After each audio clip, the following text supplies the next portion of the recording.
नमस्कार प्रेक्षक मित्र हो.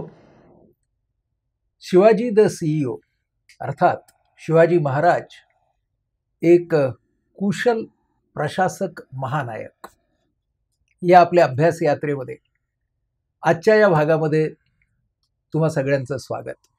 एक प्रशासक म्हणून शिवाजी महाराज कसे होते आणि प्रशासकीय कर्तृत्वामधून त्यांच्या व्यक्तिमत्वाचा अभ्यास असा आपला हा प्रवास चाललेला आहे. आज आपण शिवाजी महाराजांच्या एका अतिशय महत्त्वाच्या पैलूबद्दल समजून घेणार आहोत. शिवाजी द जनरल, सेनापती म्हणून, सेनानायक म्हणून शिवाजी महाराजांचं कर्तृत्व हे कोणत्या पद्धतीचं होतं. आपण सुरुवात करूया प्रख्यात व्यक्तीच्या एका उद्धृतापासून. ही व्यक्ती आहे नेपोलियन. नेपोलियन आपल्याला सांगतायत, it is very difficult for a nation to create an army when it has not already a body of officers and non commissioned officers to serve as a nucleus and a system of military organisation. आपण जर नीटपणे या विधानाचा अभ्यास केला तर त्यातला एक महत्त्वाचा शब्द आहे न्यूक्लियस. केंद्रबिंदू हवा. कोणाचा? तर ऑफिसर्सचा, अधिकाऱ्यांचा. कारण हे अधिकारी त्या संपूर्ण सैन्याला वेगवेगळ्या पातळ्यांवरचं नेतृत्व देणार आहेत. आणि दुसरं सिस्टीम, रचना हवी, मिलिटरी ऑर्गनायझेशन. म्हणजे लष्कर हे फक्त ध्येयावरती चालत नाही, तर लष्करासाठी आपल्याला एका खंबीर अशा तऱ्हेच्या रचनेची सुद्धा गरज असते. आता दोन अडचणी शिवाजी महाराजांच्या समोर काय होत्या हे आपण पहिल्यांदाच समजून घेऊ. हा जो न्यूक्लियस आहे, जिथे तुम्हाला अधिकारी हवे असतात, सर्व पातळ्यांवरती तुम्हाला अधिकाऱ्यांची एक हायरार्की, एक साखळी तुम्हाला तयार करायची असते. त्या काळामध्ये लढणं हा प्रकार नवीन नव्हता. म्हणजे आपण बघितलं की शेती हा जसा एक व्यवसाय होता, तसं लढणं ह्याच्याकडे एक व्यवसाय म्हणून पाहिलं जात असे. त्याचबरोबर जे सगळे अधिकारी होते, अधिकारी दर्जाचे होते, सरदार दरकदार होते, या सगळ्यांना त्यांच्या त्यांच्या वैयक्तिक महत्वाकांक्षा होत्या आणि त्यांचे जे काही सेनेच्या संदर्भातले किंवा युद्धाच्या संदर्भातले जे काही डावपेच असायचे ते स्वतःच्या प्रगतीच्या भोवती गुंतलेले असायचे. या सगळ्या वास्तवामध्ये शिवाजी महाराजांसमोरचं मोठं आव्हान काय होतं पहा, की असा एक अधिकारी वर्ग तयार करायचा, असा एक आपला अनुयायी वर्ग तयार करायचा, ज्यांची बांधिलकी, ज्यांची कमिटमेंट स्वराज्य नावाच्या एका मोठ्या ध्येयाशी असेल. आणि हे ध्येय जनतेला सुस्थिरता देणारं होतं, जनतेला समृद्धीकडे नेणारं होतं. परंतु त्यामध्येच या सगळ्या सरदारांची आणि या अधिकाऱ्यांची प्रगती आहे, हे शिवाजी राजांना पटवून द्यायचं होतं. हे कसं पटवून दिलं असेल शिवाजी राजांनी, असा प्रश्न मला खूप वेळेला पडतो. आणि मग माझ्या डोळ्यासमोर उभी राहते शिवाजी महाराजांची संवाद शैली. कसं बरं बोलत असतील राजे, काय पद्धतीने मोटिव्हेट करत असतील ते ह्या सगळ्यांना, की हा न्यूक्लियस ज्याच्याबद्दल नेपोलियन आपल्याला बोलतोय, सांगतोय, तो न्यूक्लियस तयार करताना कसं कम्युनिकेशन असेल राजांचं. आणि व्यक्तिमत्वाप्रमाणेच कम्युनिकेशन असणार. मला जे दिसतात भाग शिवाजी राजांच्या व्यक्तिमत्वाचे, त्यामध्ये त्यातला पहिला आहे, ते स्वतः त्यांचं उद्दिष्ट जगत होते. आपण नेहमी म्हणतो की माणसाला उद्दिष्ट सापडलं पाहिजे, जगण्याला अर्थपूर्ण करणारं उद्दिष्ट सापडलं पाहिजे. पण त्याच्या पुढची ही पायरी आहे की माणूस आपलं उद्दिष्ट जगायला लागतो. उद्दिष्ट आणि जीवन या दोन गोष्टी एकरूप होतात. आणि असं झालं की त्या संवादाला एक वेगळी पातळी, एक वेगळी खोली, डेप्थ येते. हे बहुतेक आणि नक्कीच असं वाटतं की शिवाजी राजांच्या बाबतीत झालं असणार. त्यामुळे त्यांच्या संवादामध्ये सरळपणा असणार, रोखठोकपणा असणार, पण माणसाच्या मनाला स्पर्श करणारी, त्यातल्या भावनांना जागवणारी अशी काहीतरी एक शक्ती नक्की असणार. आणि ते संभाषण चतुर तर असलेच पाहिजेत. म्हणजे मला एक रेफरन्स आता आठवला. आग्र्यामध्ये कैदेत असतात शिवाजीराजे. तेव्हा कुंवर रामसिंग जो असतो, त्याचे जे वेगवेगळे सरदार असतात, त्यांच्यामधले काही संवाद आपल्याला सापडतात. त्या संवादामध्ये त्यांनी असं म्हटलंय, की शिवाजीराजांच्या बरोबर तुम्ही काही काळ जरी संभाषण केलं, तरी तुम्ही त्याच्यातून काहीतरी नवीन घेऊन बाहेर पडता. लक्षात घ्या, हे जे सगळे अधिकारी होते ते शिवाजी राजांचे अधिकारी नव्हते. तर त्यांच्यावरती सुद्धा प्रभाव शिवाजी महाराजांच्या संभाषण कौशल्याचा कसा पडतो हे आपल्या लक्षात येतं. त्याचबरोबर शिवाजी राजांच्याकडे हा विवेक असला पाहिजे की कोणत्या व्यक्तीबरोबर कोणत्या मुद्द्यांवर नेमकं किती बोलायचं. त्यातूनच हा न्यूक्लियस ऑफ द ऑफिसर्स, त्यांच्या आर्मीचा हा तयार झाला असणार. आणि एका बाजूने ध्येयाबरोबरची बांधिलकी आणि योग्य भावना असताना सुद्धा कौशल्य मात्र फार महत्वाचं आहे. युद्ध कौशल्याला खूप महत्व राजांनी दिलेलं दिसतं. आणि म्हणून युद्धाच्या संदर्भातली गुणवान माणसं ही पारखून त्यांनी घेतलेली दिसतात आपल्या सैन्यामध्ये. आणि दुसरा शब्द जो आपण आत्ता पाहिला, the system of military organisation, त्यावेळेला मुघलांपासून आलेली एक सिस्टीम होतीच सैन्याची. पण त्या सिस्टीममध्ये काही महत्वाचे बदल शिवाजी राजांनी केले आणि स्वतःची अशी एक मिलिटरी ऑर्गनायझेशन तयार केली. ती कशी ते आपण आता पाहणारच आहोत.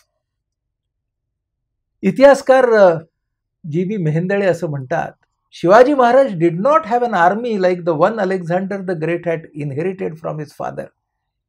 अलेक्झांडरला त्याच्या वडिलांच्याकडून सैन्य मिळालं होतं. Nor a nation like the one upon which Napoleon built. आणि नेपोलियनच्या बरोबर त्याचं राष्ट्र होतं, फ्रेंच राष्ट्र होतं. पुढचं वाक्य फार छान लिहिलेलं आहे मेहेंदळे सरांनी. He not only created an army but while doing so created a nation as well. वाक्य फार छान आहे बघा. शिवाजी राजांच्या सैन्याची रचना आणि सैन्याची निर्मिती आणि राष्ट्राची निर्मिती या दोन्ही एकाच नाण्याच्या दोन बाजू आहेत. आपण या वाक्याकडे जर नीटपणे पाहिलं तर एक महत्वाची गोष्ट लक्षात येते बघा. ती गोष्ट अशी आहे, शिवाजी महाराजांचा प्रत्येक सैनिक हा स्वराज्याचा प्रचारक होता. तो फक्त लढणारा पोटार्थी सैनिक नव्हता. तो जेव्हा त्याच्या गावी जायचा, जेव्हा त्याच्या घरी जायचा, जेव्हा मुलुकगिरी नसायची तेव्हा शेतातही काम करायचा, तेव्हा तो काय बोलत असेल? तो त्याच्या कुटुंबियांना, आजूबाजूच्या सगळ्या लोकांना त्या सैन्याबद्दल, त्या राजाबद्दल, त्या सेनापतीबद्दल, त्या ध्येयाबद्दल काय सांगत असेल?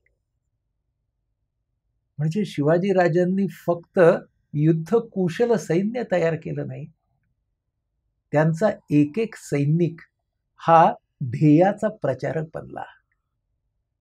आणि मग आपल्याला मेहेंदळे सर काय म्हणतायत हे लक्षात येईल. त्याशिवाय ही गोष्ट लक्षात येणार नाही. आणि हे किती सामर्थ्यवान काम आहे बघा. पोटार्थी सैनिकांनी भरलेली सैन्य ही त्या काळात खूपच होती. पण अशा प्रकारचा एक बदल शेवटच्या सैनिकापर्यंत नेणं ही मला वाटतं शिवाजी द जनरल, सेनाधिपती शिवाजी राजांची फार मोठी जादू आहे असं आपल्या लक्षात येईल. त्यांच्या सैन्याचे दोन भाग होते. अर्थातच महत्वाचे भाग घोडदळ आणि पायदळ. आपण पहिल्यांदा घोडदळाकडे येऊ. घोडदळामध्ये दोन प्रकारचे लोक होते, बारगीर आणि शिलेदार. बारगीर जे असतात ते पगारी सैनिक आहेत आणि शिलेदार जे असतात त्यांना बोलवलं जातं. त्याचा दुसरा अर्थ असा आहे की बारगीरांना पागेतून घोडा मिळतो, शिलेदारांच्याकडे स्वतःचा घोडा असतो.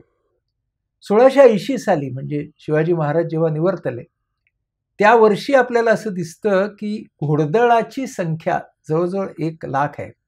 त्यातलं 40,000चं खडं सैन्य आहे आणि 60,000 कोणत्याही क्षणी तुम्ही उभं करू शकता. आता 1,00,000 हा प्रचंड आकडा आहे बरं का त्या काळामध्ये, आणि शिस्तबद्ध सैन्य तयार केलेलं आहे शिवाजीराजांनी, आणि एक साधारण 30 ते 35 वर्षाच्या कालावधीमध्ये इतक्या मोठ्या प्रमाणात सैन्य, शिस्तबद्ध आणि लष्करी पद्धती, मिलिटरी ऑर्गनायझेशन तयार करणं ही किती ग्रेट गोष्ट आहे आपण समजू शकतो. आता घोडदळामध्ये काय होतं बघा, 25 घोडेस्वारांचा एक हवाला, मग त्याच्यावरती हवालदार, मग 5 हवालांचे त्यांचा एक जुमला, मग जुमलेदार, 10 जुमल्यांचा हजारी म्हणजे रेजिमेंट, मग 5 हजारीज म्हणजे पंचहजारी डिव्हिजन, ज्याला आपण आजच्या भाषेत म्हणू. आता प्रत्येक डिव्हिजनच्या बरोबर वाटाडे असायचे, टेहेळे असायचे, सांडणीस्वार असायचे आणि गुप्तहेर असायचे. म्हणजे नंतर आपण गुप्तहेर संस्थेबद्दल थोडंसं नीट जाणून घेऊ. पण गुप्तहेर संस्था ही फक्त सेंट्रल नव्हती, म्हणजे त्यांचा जो इंटेलिजन्स डिपार्टमेंट होता तो वरपासून असायचा, पण प्रत्येक डिव्हिजनच्या बरोबर सुद्धा त्या छावणीमध्ये त्या मोहिमेसाठी लागणारी जी गुप्त खबर आहे ती आणण्याचं काम करणारे हे सगळे लोक होते. शस्त्रास्त्र होती, तलवारी, ढाली, भाले, काही जणांच्याकडे बंदुका.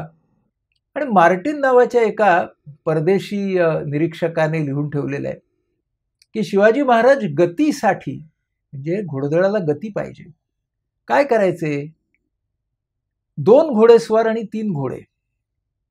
म्हणजे असं असायचं की एक घोडा हा रिकामा पळायचा आणि धावत असतानाच हे घोडेस्वार घोडा बदलायचे. म्हणजे थोड्या थोड्या कालावधीनंतर एक घोडा एका वेळेला विदाऊट लोड असा पळत असायचा. असं म्हणतात की शिवाजी राजांनी आग्र्याहून सुटकेच्या नंतर परत राजगडावरती येण्याची जी संपूर्ण मोहीम आहे ती अशा पद्धतीने केली. पुढच्या काळामध्ये पहिल्या बाजीरावांनी ही पद्धत आपल्याला वापरल्याचे दाखले आपल्याला इतिहासामध्ये मिळतात. आणि पुन्हा लक्षात घ्या की शिवाजीराजे आणि पहिल्या बाजीरावांचं सैन्य याच्यामधला एक महत्त्वाचा साम्याचा भाग, समान भाग असा होता स्पीड, गती. आणि गतीसाठी हा फार इंटरेस्टिंग असा एक्सपेरिमेंट शिवाजीराजांनी सुरू केला, जो पुढे पहिल्या बाजीरावांनी चालू ठेवला असं आपल्याला दिसतं. त्या काळामध्ये आता मगासचा तो मुद्दा मी तुम्हाला सांगतो की सैन्य तयार करणं सोपं होतं, पण ही ऑर्गनाइज्ड आर्मी होती. म्हणजे त्या काळामध्ये काय होतं सांगतो तुम्हाला. राजाकडे स्वतःचं काही सैन्य असायचं, पण जे वेगवेगळे सरदार होते, मांडलिक राजे होते, या सगळ्यांना पत्र जायची की ही मोहीम आहे आणि तुम्ही त्याच्यात सामील व्हा. मग ते सगळेजण आपापली सैन्य घेऊन त्या मोहिमेमध्ये सामील व्हायचे. अशा प्रकारे जे सैन्य मोहिमेला निघायचं, समजा औरंगजेबाचं, अकबराचं, त्या सैन्यामध्ये त्यांचं सैन्य थोडंच असायचं आणि बाकी सगळे जे त्यांचे सुभेदार असतील, मांडलिक राजे असतील, त्यांचं सैन्य मोठ्या प्रमाणात असायचं. आपल्या स्वराज्यामध्ये सगळ्यात महत्त्वाचं काय होतं तर संपूर्ण लष्कर हे एका अधिसत्तेखाली होतं. शिवाजी राजांनी जी व्यवस्था तयार केली होती त्या व्यवस्थेमध्ये प्रत्येक सैनिक, प्रत्येक अधिकारी, प्रत्येक सेनापती त्यामध्ये होता. अशी जी ऑर्गनाइज्ड आर्मी आहे तिचा one of the first references युरोपामध्ये संदर्भ आपल्याला स्पेनमध्ये 1453 साली किंग फर्डिनंड याने अशा तऱ्हेची आर्मी, लष्कर तयार केलेलं आपल्याला दिसतं. सो दे वर centrally paid, equipped and raised army.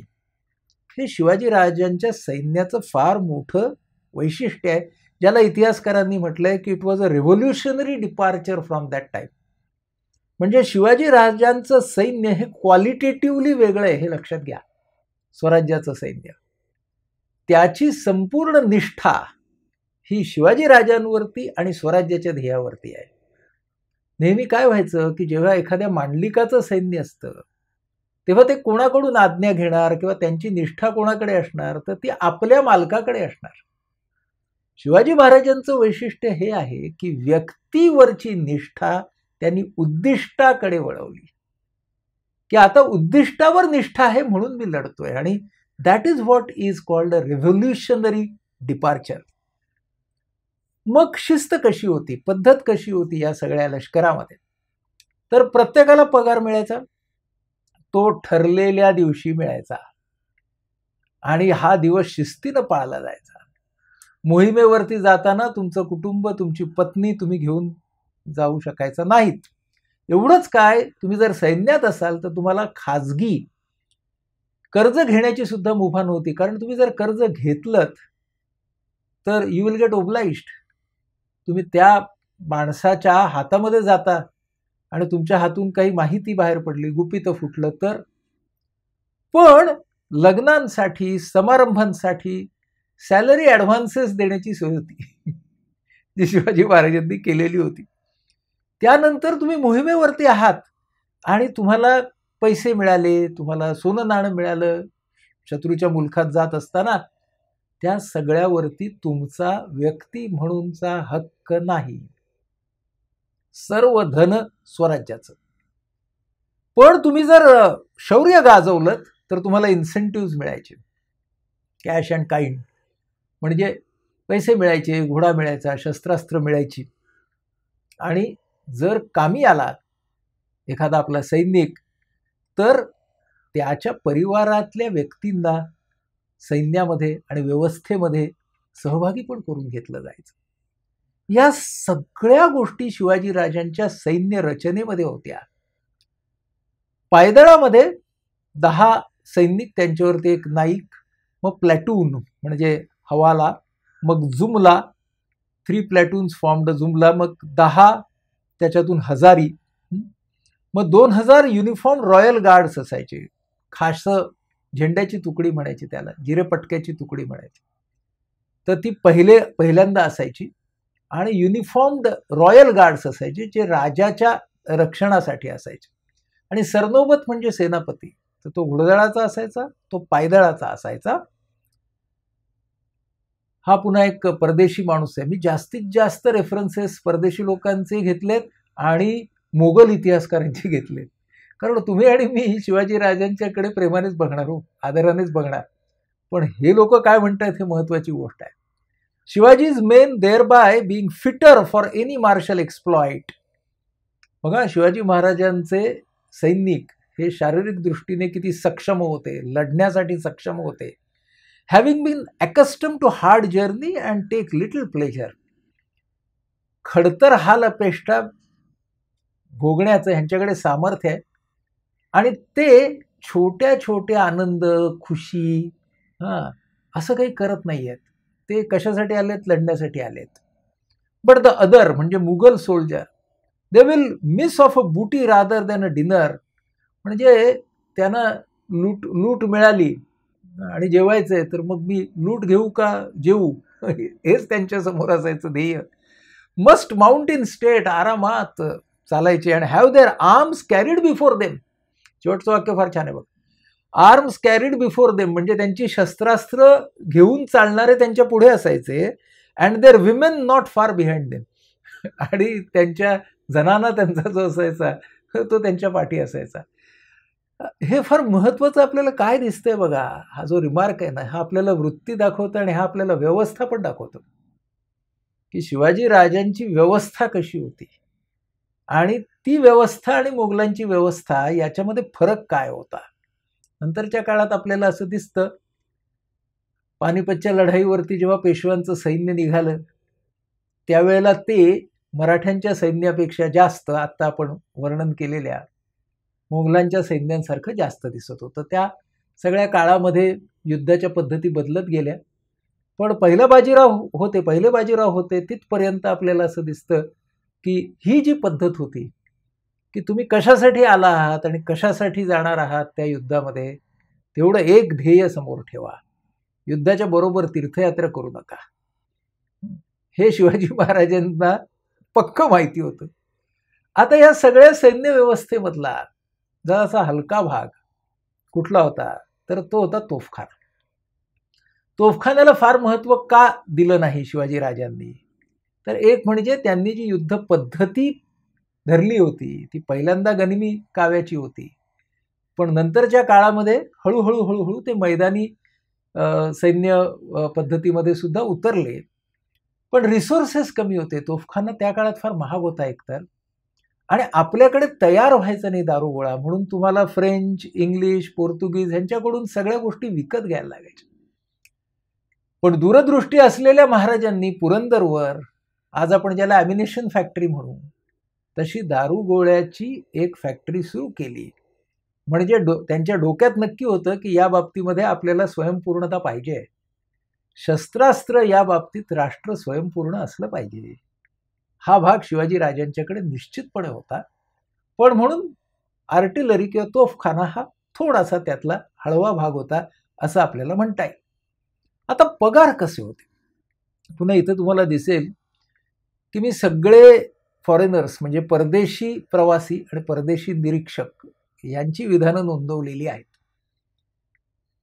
Shivaji gave them a good salary and with such punctuality that on the appearance of the new moon, म्हणजे प्रतिपदा, न्यू मून चा पहिला दिवस, each one received what had been promised him at the time of enlistment.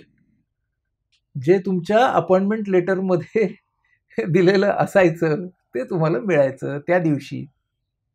दुसरे ट्रॅव्हर्नियर लिहितो, Shivaji was well served by his forces because they were always very well paid. किती? तर 2 ते 3 होन दर महिन्याला, असं मार्टिन नावाचा दुसरा एक निरीक्षक लिहितो. आणि एक अपॉइंटमेंट लेटरही आपल्याला सापडलं बरं का, 1677 साली 30 जुलैला महाराजांनी लिहिलेलं. म्हणजे अपॉइंटमेंट लेटर देण्याची पद्धत होती.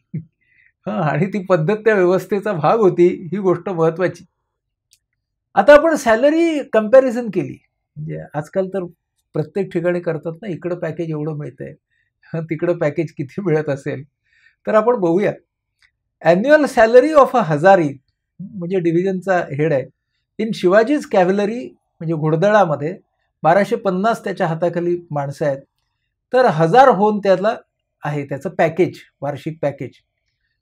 पुढे बघा, 1/40th of a Mughal commander of 1000 troops, म्हणजे किती कमी आहे बघा पगार.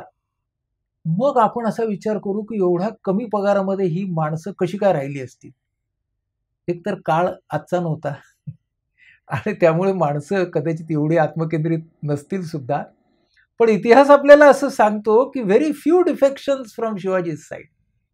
संपूर्ण या 50 वर्षाच्या प्रवासामध्ये शिवाजी राजांना सोडून गेलेल्यांची संख्या कमी आहे. आहेत, नाही असं नाही, अगदी नेताजी पालकरांसारखा मोहरा सुद्धा आहे. पण हे फार मोठ्या प्रमाणात घडलेलं नाही.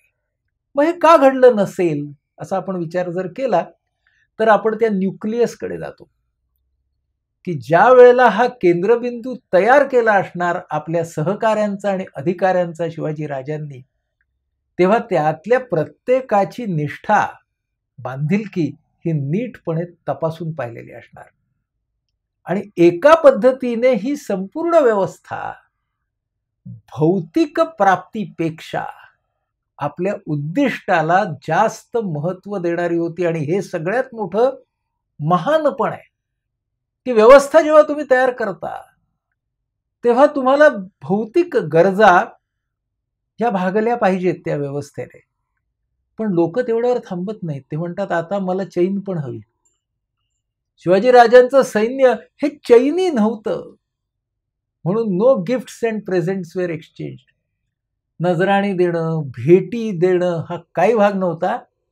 आणि सगळ्यात महत्त्वाची गोष्ट म्हणजे ऐश्वर्याचं कोणतंही प्रदर्शन नव्हतं. सैन्याचं काम आहे लढणं, ऐश्वर्य दाखवणं नाही. मी कोण आहे हे सांगायला काय आपल्याला मोहिमेवरती जायचं नाहीये. आपण कोण आहोत हे शत्रूला आपल्या पराक्रमातून दाखवून द्यायचे. So there was no pomp. या सगळ्या गोष्टी असल्यामुळेच बहुतेक जरी पगार कमी असले तरी लोकांनी निष्ठेने कामं केली. बरं, तुम्ही जेव्हा मोहिमेला निघणार तेव्हा मोहिमेवरती सुद्धा खूप सारे नियम असायचेच. जेव्हा तुम्ही मोहिमेवरती निघणार तेव्हा आजच्या काळामध्ये इन्व्हेंटरी घेतली जायची. सगळ्या गोष्टींची, शस्त्रास्त्रापासून तुमच्याकडे असलेल्या सगळ्या रिसोर्सेसची.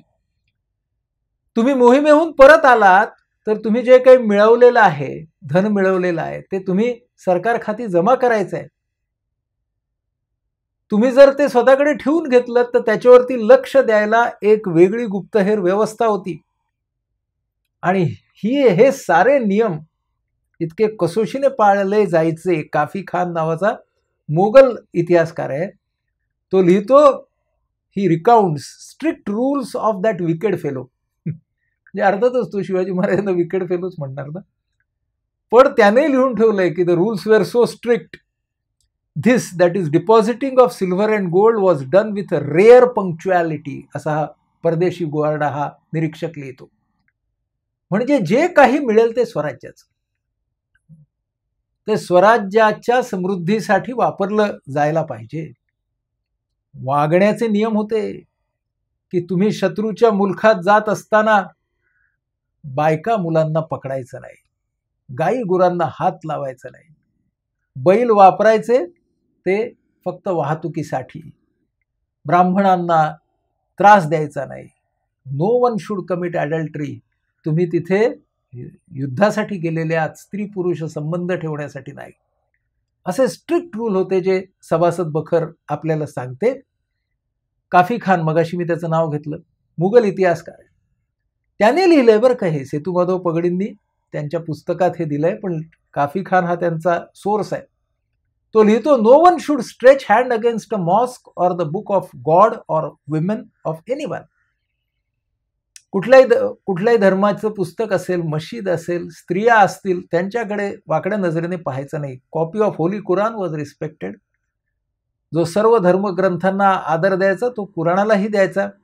इफ अ हिंदू और Muslim woman fell into hands of his men, no one had the courage to look at her with an evil eye. Khafi Khan लिहितोय बरं का, की इतकी शिस्त होती की जर एखादी स्त्री त्यांच्या कैदेमध्ये आली, त्यांच्या ताब्यात आली, तर तिच्याकडे वाकड्या नजरेने कोणी पाहायचं नाही.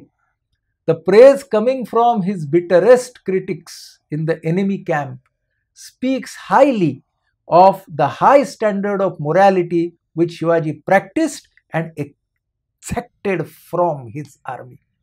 असं सेतुमाधवराव पगडी लिहितात. आणि मला वाटतं किती छान लिहिलंय त्यांनी बघा, की बिटरेस्ट क्रिटिक, तुमचा जो सगळ्यात कडू टीकाकार आहे आणि तोही शत्रूच्या गोटातला, तो जेव्हा तुमच्या या दर्जाबद्दल असं बोलतो तेव्हा आपल्या लक्षात येतं की शिवाजी महाराज व्यक्तिगत पातळीवरती आणि या सगळ्या सैन्याच्या पातळीवरती किती ते परफेक्ट असले पाहिजेत ह्या बाबतीमध्ये, हे आपल्याला कळतं. भीमसेन सक्सेना हा पण एक कंटेम्पररी हिस्टॉरियन, तो लिहितोय, whatever booty was obtained by the army during the campaigns had to be deposited with the government. तुम्हाला जे काही मिळालं मुलुकगिरी करत असताना शत्रू मुलखातून, ते स्वराज्याचं आहे. Shivaji had his own establishment of secret spies. त्याच्यावरती सुद्धा करड लक्ष असायचं. Through them he would know if any soldier kept back the booty with him. धाक होता बघा, सैन्यामध्ये शिस्त पाहिजे, सैन्यामध्ये धाक पाहिजे.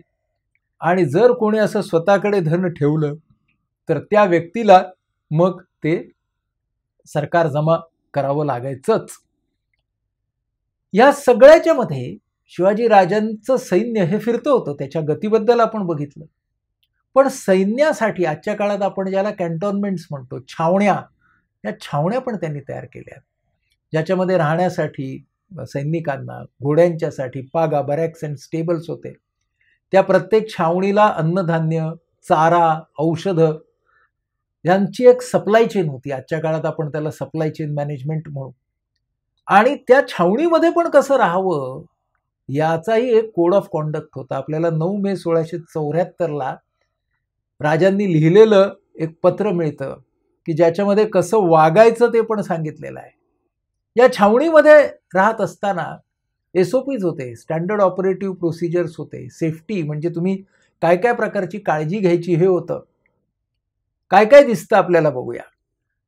रेग्युलेटेड यूज ऑफ सप्लाईज म्हणजे छावणीमध्ये जे तुम्हाला वेगवेगळं धान्य, शस्त्र, चारा दिलं जाणार ते काय पद्धतीने दिलं जाणार, तुमची गरज काय, ह्या सगळ्याला नियम होते. रिस्क ऑफ स्टार्वेशन म्हणजे तुम्हाला जर हे मिळालं नाही ना योग्य वेळी, रसद मिळाली नाही, तर तुमची छावणी नीट चालणार नाही. हे डोक्यात ठेवून ती व्यवस्था तयार केलेली होती. म्हणून राजे लिहितात की improper use of supplies leads to molesting people. म्हणजे हा जो सप्लायची चेन होती ती का महत्वाची? कारण छावणीला जर योग्य वेळी योग्य गोष्टी योग्य प्रमाणात मिळाल्याच नाहीत तर लोकांना, जनतेला त्याचा त्रास होईल. म्हणून जनतेला त्रास होऊ नये याच्यासाठी स्ट्रिक्ट वॉर्निंग म्हणजे खड्या सूचना दिलेल्या होत्या. कारण जनतेला त्रास द्यायचा नाही. जनतेला तुम्ही त्रास दिलात तर काय होईल? This would mean you are worse than the Mughals. Such would be the curse of the peasants. म्हणजे या शेतकऱ्यांचे तळतळाट तुम्हाला मिळतील आणि ते तुम्हाला मिळवायचे नसतील तर तुम्हाला तुमचं वागणं हे अत्यंत शिस्तीने ठेवलं पाहिजे. म्हणून तुम्हाला समजा छावणीमध्ये एखाद्या गोष्टीची कमी पडली तर तुम्ही स्थानिक बाजारामध्ये जा, पण गोष्टी विकत घ्या. तिथे भांडाभांडी करू नका. मी सैनिक आहे, मला गोष्टी फुकट द्या असं सांगू नका. ज्या गोष्टीचा जो दाम आहे तो घ्या. छावणीमध्ये आग लागली तर काय करावं किंवा आग लागू नये म्हणून काय करावं ह्याचे सुद्धा नियम होते. तंबाखू वापरायचा नाही. लाईट्स किंवा लॅम्प्स म्हणजे पणत्या, मशाली हे कसे वापरायचे? अहो, जर वात असेल की नाही तेलामध्ये बुडलेली, तर ती कदाचित एखादा उंदीर हा ती वात घेऊन जर गेला आणि तो चाऱ्याकडे गेला तर आग लागेल. त्यामुळे उंदरांकडूनच्या सुरक्षिततेपासूनचे सगळे नियम हे त्या सेफ्टी प्रिकॉशन्समध्ये आहेत. तिथपासून ते तंबाखू, मद्य हे सगळं कसं वापरायचं नाही छावणी तिथपर्यंत. म्हणजे आजच्या काळामध्ये आपण व्यसनाधीनतेचा विचार करतो तो शिवाजीराजांनी त्या काळामध्ये केलेला आपल्याला दिसतो. आणि ह्या सगळ्याची सिस्टीम त्यांनी तयार केलेली होती. मग आता तुम्ही मला विचाराल की अहो लोकांना त्या काळामध्ये तर काही एवढं लिहिता वाचता यायचं नाही, मग हे सगळे जे नियम आहेत ते पोचायचे कसे सैन्यातल्या शेवटच्या माणसापर्यंत? तर ज्यांना वाचता यायचं ते आजूबाजूच्या आपल्या सैनिकांना बाजूला बसवून उभं करून नियमितपणे सगळे नियम वाचून दाखवायचे आणि ते वाचून दाखवायचे आणि ऐकत ऐकत ते नियम पाठवायचे. त्याच्यानंतर प्रत्येकावरती सुपरविजन होती, प्रत्येकावरती देखरेख होती आणि त्यामुळं करडे नियम होते बघा. There should be no women, female slaves or dancing girls in the army. म्हणजे पत्नी म्हणजे विमेन हाचा अर्थ पत्नी असेल तर, फिमेल म्हणजे कोणतीही स्त्री, गुलाम आणि नृत्यांगना ह्या नकोत. He who would keep them should be beheaded. तिकडे दयामाया नव्हती बरं का. तुम्ही हे केलं ना तर याची तुम्हाला शिक्षाच मिळणार. आणि त्यामुळं तुम्हाला एक मजा सांगतो. इतिहासामध्ये हा शब्द वापरलेला आहे पुस्तकांमध्ये, इंग्रजी पुस्तकांमध्ये. त्यांना म्हटलंय 20 मिनिट्स डी कॅम्पिंग. म्हणजे काय? तर शिवाजी राजांची छावणी मग ती 5,000 सैन्याची असो किंवा 25,000, ही जेव्हा शिंग वाजायचं आणि आता झाली आहे सकाळ आणि आता आपल्याला निघायचंय असं म्हटल्यावरती 20 मिनिटामध्ये जिकडे छावणी होती तिकडे तुम्हाला मैदान दिसणार. त्याला म्हणतात 20 मिनिट्स डी कॅम्पिंग. म्हणजे प्रत्येक नियम असा होता की तुम्ही आवराआवर, आजच्या काळात आपण त्याला म्हणतो छावणीला आवराआवर करण्यासाठी 20 मिनिटाचा वेळ दिलेला आहे. त्याच्यात तुम्ही निघा आणि पुढे चाला. ह्या सगळ्यामध्ये शिवाजी राजे स्वतः सुद्धा ह्या सगळ्या साध्या पद्धतीनेच राहत होते हे महत्वाचं. पुन्हा इथे आपल्याला शिवाजीराजे आणि पहिले बाजीराव पेशवे या दोघांच्या मध्ये खूप महत्वाचं साम्य आपल्याला दिसतं. सुरतेच्या पहिल्या स्वारीमधला एक फार छान रेफरन्स आहे, तो एका डच माणसाने लिहिला आहे की शिवाजीराजे सुपरविजन देखरेखीसाठी समोर काम चाललेलं आहे, लोकांच्याकडून आणलेली धनसंपत्ती आहे. त्या काळात सुद्धा पहिल्यांदा नोटिसेस लावायचे बरं का, की आधी गुप्तहेर जे सगळे होते की नाही ते जाऊन त्या व्यापाऱ्याकडे किती पैसे आहेत आणि त्यातले किती पैसे आपल्याला हवेत. ह्याचं व्यवस्थित एस्टिमेट काढायचे. मग ते त्याला सांगितलं जायचं की हे तू भर, आम्ही तुला त्रास नाही देणार. त्याने भरलं नाही तरच त्याच्या वाड्यामध्ये मग खणत्या लावणं असा एक शब्द आहे. कारण त्या काळामध्ये काही लॉकर्स किंवा बँका नव्हत्या ना, तेव्हा लोक आपल्या घरातच, तळघरात, भुयारात, कुठे कुठे काय काय भिंतींच्या मध्ये लपून ठेवायची गोष्टी, म्हणून त्याला खणत्या लावणं असा शब्द आहे. तर हे सगळं काम सुरतेमध्ये चाललेलं असणार आणि शिवाजीराजे देखरेख करतायत. Only a cloth hung from a tree for protection against the heat of the sun. म्हणजे असे एकदम आलिशान अशा राहुटी तंबू शामियानामध्ये बसलेले आहेत बाबा शिवाजी महाराज, अशा गादी लोडांवरती वगैरे, असं काही नाही.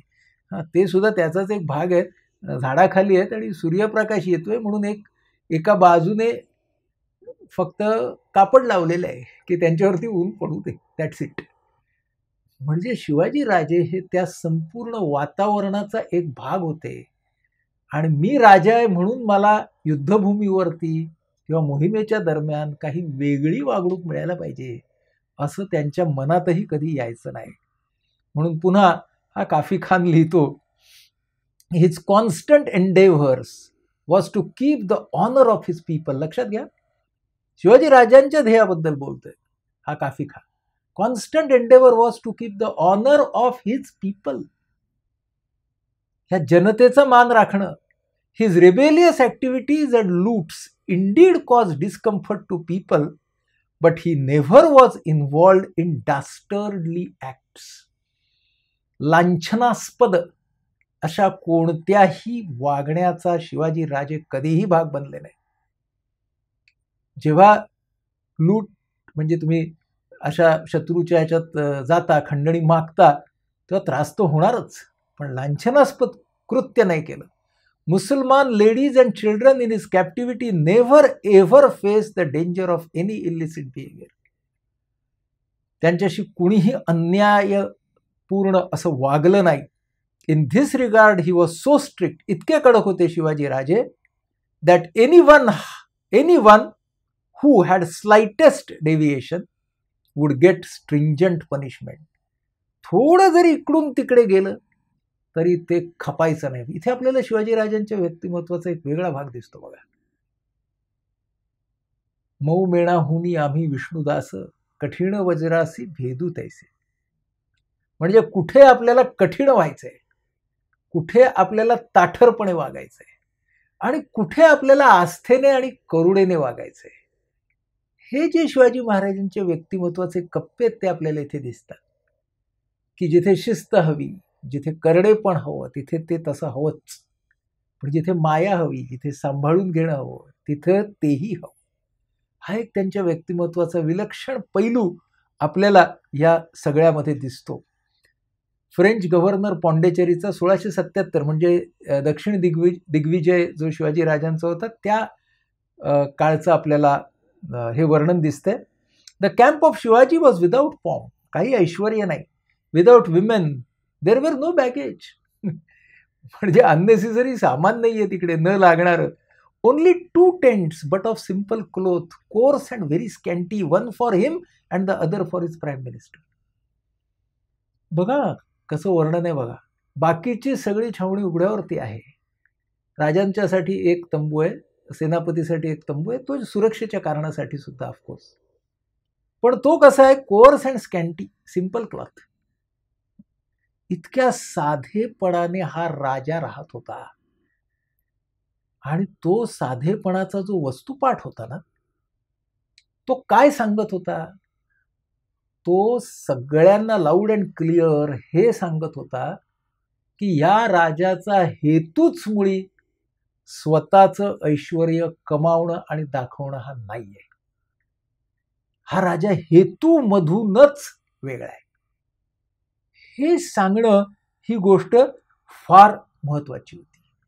कारण हा मेसेज त्या सगळ्यामधून जात होता.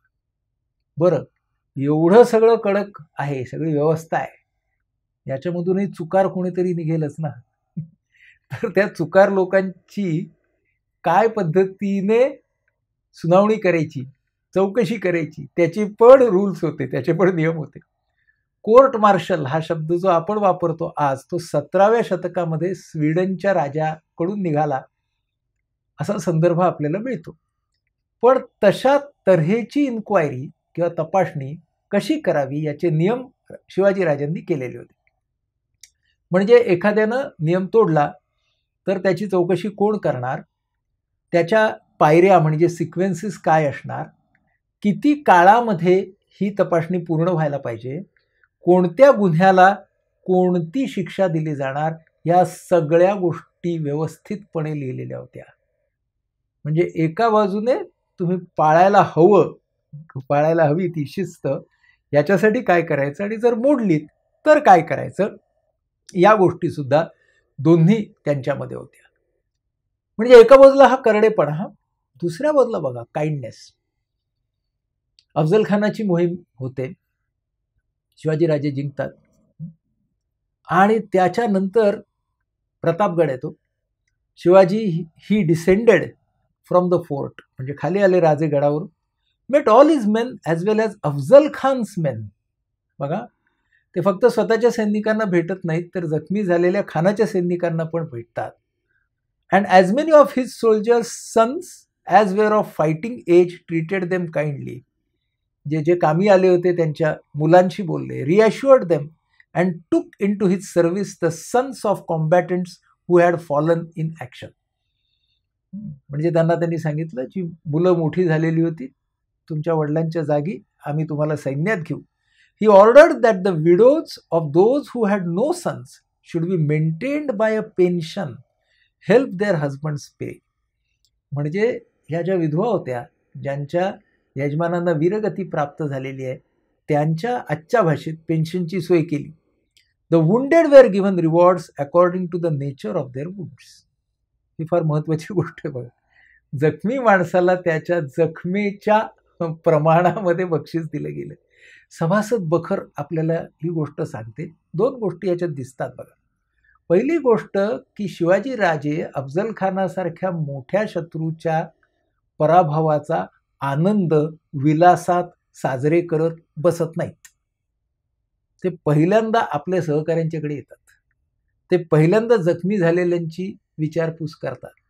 बरं, ती कोरडी विचारपूस नसते, तर प्रशासक म्हणून त्यावेळेलाच ताबडतोब निर्णय घेऊन मुलांना नोकरीमध्ये घेणं, त्या विधवेला पेन्शन देणं, जे जखमी झाले आहेत त्यांना त्यांचं कौतुक करणं, त्यांना बक्षीस देणं, ह्या सगळ्या गोष्टी यथास्थितपणे शिवाजीराजांनी केलेल्या आपल्याला दिसत आहेत. असा राजा हा पॉप्युलर एम्प्लॉयर नसता तरच नवल हो. म्हणजे एका बाजूला ह्याचं, या राजाचं ध्येय उद्दिष्ट हे तर व्यापक आहेच, पण त्याच वेळेला ह्याच्याकडे नोकरी करत असताना तुम्हाला एक वेगळा अनुभव येऊ शकतो. असं जर सगळ्या कर्मचाऱ्यांना वाटत असेल, त्या संस्थेमध्ये काम करणाऱ्या, तर कोण नाही येणार काम करायला. म्हणून हा ट्रॅव्हर्नियर लिहितो, as he was both courteous and liberal, he had as many followers both cavalry and infantry as he cared for. त्यांच्या सैन्य दळामध्ये हळूहळू गुणवान माणसं स्वतःहूनच यायला लागली. ही गोष्ट फार महत्त्वाची आहे बघा, की तुमची संस्था जेव्हा तितकी प्रबळ होते त्यावेळेला इट स्टार्ट्स अट्रॅक्टिंग टॅलेंट. वेगवेगळी गुणवान माणसं ह्या संदर्भामध्ये सैनिक हे तिथे यायला लागले. And in a short time got together an army, the soldiers on the report of his liberality coming to join him from all sides. सर्व बाजूनी गुणवान माणसं शिवाजी राजांच्या सैन्याकडे यायला लागली, सैन्याकडे अट्रॅक्ट व्हायला लागली, आकर्षित व्हायला लागली. किती छान. एक तुम्ही व्यवस्था तयार करता आणि ती व्यवस्था एका अशा बिंदूला नेता की ती व्यवस्थाच आता माणसांना आकर्षित करायला लागते. आणि म्हणून शिवाजी राजे हे कसे होते, both in matters of reward and punishment he was so impartial, निपक्षपाती. हा सुद्धा परदेशीच प्रवासी आहे, तो आपल्याला सांगतो, शिक्षा करताना, कौतुक करताना निपक्षपाती, made no exception for any person, कुणाचाही अपवाद केला नाही. No merit was left unrewarded. कोणाकडे काही चांगला भाग आहे आणि त्याचं कौतुक केलं नाही असं कधी झालं नाही. No offence went unpunished. आणि गुन्ह्यालाही माफी नाही. And this he did with so much care and attention. इतक्या तपशिलात जाऊन, खोलात जाऊन, काळजीपूर्वक हे सगळं राजे करायचे, that he specially charged his governors to inform him in writing of the conduct of his soldiers. याच्यातून आपल्याला अजून एक गोष्ट दिसते की व्यवस्था जी आहे ती ज्या अधिकाऱ्यांच्याकडून खाली राबवली जाणार आहे त्यांच्याकडूनचा फीडबॅक, त्यांच्याकडूनचं डॉक्युमेंटेशन, त्यांच्याकडूनचं रिपोर्टिंग हे सुद्धा फार महत्वाचं होतं. यावरून आपल्याला काय दिसतं बघा, शिवाजी राजांच्या या सैन्यविषयक प्रशासनामध्ये एका बाजूला आपल्याला इथं आपण त्यांच्या युद्ध नीतीचा विचार नाही केला, कारण तो अतिशय वेगळा आणि अत्यंत रोमांचकारक विषय आहे. पण या युद्ध नीतीच्या मागे असलेली व्यवस्था काय होती आणि ते सैन्य त्या पद्धतीने का लढलं हे आपल्याला निश्चितपणे ह्या काही पुराव्यांच्या वरून कळू शकतं. आणि मग पुन्हा एकदा आपण मेहेंदळे सरांच्या त्या विधानाकडे जाऊ की लष्कर आणि राष्ट्र या दोन्ही गोष्टी एकाच वेळी कशा तयार झाल्या असतील आणि स्वराज्याचे प्रचारक बनलेले ते मावळे कसे असतील. याचा अर्थ असा की शिवाजी राजांनी त्यांचं ध्येय हे समाजाच्या तळागाळापर्यंत पोहोचवलं होतं त्या काळामध्ये. मी जेव्हा लहान होतो त्यावेळेला शिवाजी राजांच्या चरित्राची मला जी मोहिनी पडली ती पहिल्यांदा शिवशाहिरांच्या पुस्तकातून, पण त्यानंतरच्या काळामध्ये माझ्या वाचनात आली होती एक मालिका पुस्तकांची, गोनी दांडेकरांचा कादंबरीमय शिवकाल. आज मला हे सगळं तुमच्यासमोर मांडताना त्या कादंबरीमय शिवकालाची खूप आठवण होते. कारण गोनी दांडेकरांच्या हे निश्चित लक्षात आलं असणार, इतके ते प्रभावी लेखक होते, की शिवाजी राजांचं महत्त्व हे फक्त त्यांच्या स्वतःच्या कर्तृत्वात नाही आहे, तर त्यांनी त्या काळामध्ये सामान्य माणसांच्या कर्तृत्वाला जी संजीवनी दिली त्याच्यामध्ये त्यांची जादू आहे.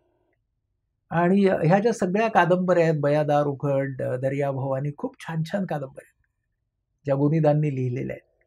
त्याच्यामध्ये शिवकाल हा हिरो आहे आणि त्या शिवकाल हिरो त्याच्यामध्ये शिवाजी महाराज आहेतच त्या पार्श्वभूमीवरती आकाशासारखे, पण त्या कहाण्या ज्या आहेत त्या सामान्य लोकांच्या. आणि मी जेव्हा आज पुन्हा एकदा त्या कादंबऱ्या वाचतो तेव्हा माझ्या असं लक्षात येतं की संपूर्ण काळाला झळाळी देणारा हा नेता होता.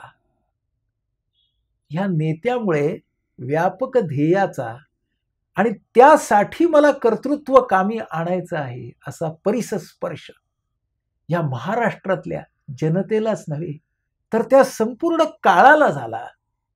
आणि हेच या माणसाचं मोठेपण होतं. या मोठेपणाचे खूप सारे भाग आहेत, आपण पुढच्या भागामध्ये बघणार आहोत.